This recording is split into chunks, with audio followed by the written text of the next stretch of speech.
Today on the show, exploding yachts, Pujols, and scallion schmears. No, it's not a night out with Andy Cohen.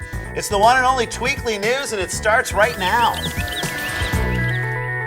Hey guys, welcome to the Tweekly News, where we deconstruct the week through the nest of narcissism that is Twitter. I'm Jason Sklar. And I'm Randy Sklar. And together we are at Sklar Brothers, and we are here taking time out from our busy schedule pitching Celebrity Ice Road Truckers starring Lindsay Lohan. Now, every week you can count on Twitter to handle the big stories, but Randy and I, we're often fascinated by the random ephemeral stories that sometimes trend. That's why we've designed a segment called That Was Trending? This week, yacht explosion was trending. What?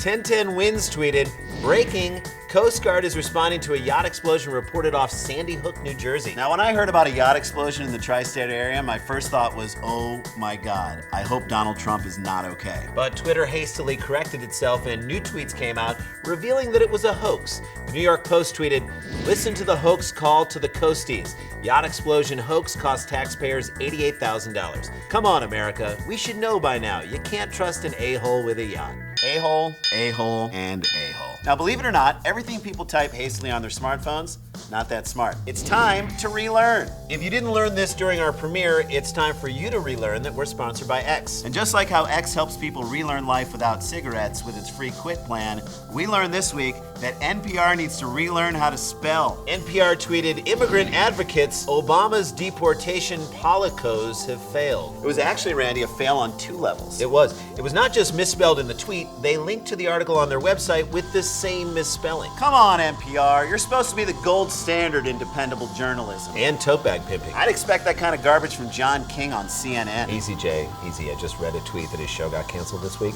Fine, moving on.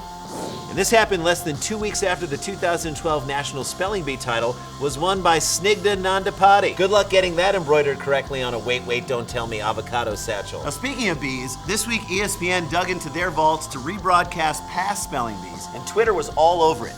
Divya Spandana Ramya tweeted, have you guys watched Spelling Bee on ESPN? Kids are amazing. Feel so proud to see Indian children doing so well. Has an Indian child ever not done well in school? I don't think so. Okay, sports fans, grab a hold of your jocks because it's time to get a little ballsy up in here. This is At Sports. And like many sports, that intro was ridiculously homoerotic. It was. Now, the LA Kings winning the Stanley Cup for the first time in franchise history lit Twitter's lamp this week.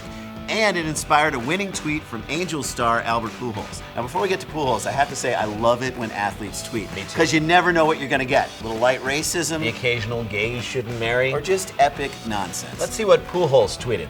Great game last night. I was the hero, and the whole city of Los Angeles was celebrating like we won the championship. Call us kings. Awesome. Epic nonsense. Seriously, Rand, did you understand any of that? No, and I've read it like 50 times. Pujols, dude, who are you? The first baseman for the Angels or a copywriter for NPR? Now, even though each tweet maxes out at 140 characters, a cool twit pic is worth 1,000 characters. This is Pick This. On Monday, Katie Couric Instagram tweeted this pic with the caption, making my own low-fat scallion cream cheese. Katie, it's tweets like these that remind us why you replaced Dan Rather on the CBS Evening News. By the way, making my own low-fat cream cheese, is that a sexual euphemism? It is, Jay. It actually involves lactating, onions, and Matt Lauer's abs. Yikes. Now, if you're keeping up with the Kardashians on Twitter, then you're a sad person who's proud of the fact that you black out at parties. On Monday, Khloe Kardashian Odom tweeted this pic of unidentified breasts with the caption, early twit pic, Titty Tuesday.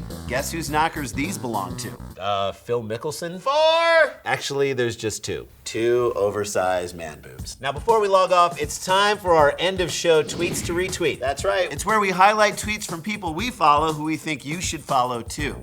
Andy Borowitz tweeted, finding out Charlie Sheen is back on TV is like learning we didn't get Bin Laden after all. Okay, I'm doing the logic here. Fran Drescher has that new show on TV Land. Does that mean that we didn't get Gaddafi either? Or his son. Hey, if you want your tweet featured on the show, all you have to do is tweet something achingly clever. Hey, thanks for watching the Tweekly News. And don't forget to follow at the Tweekly News. And if you want more of the Tweekly News, go to becomeanx.org/Sklar for exclusive content, outtakes, and of course, uncensored photos of Katie Couric schmear.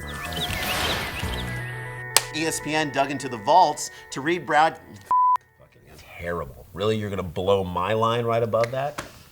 I have the hardest thing to read.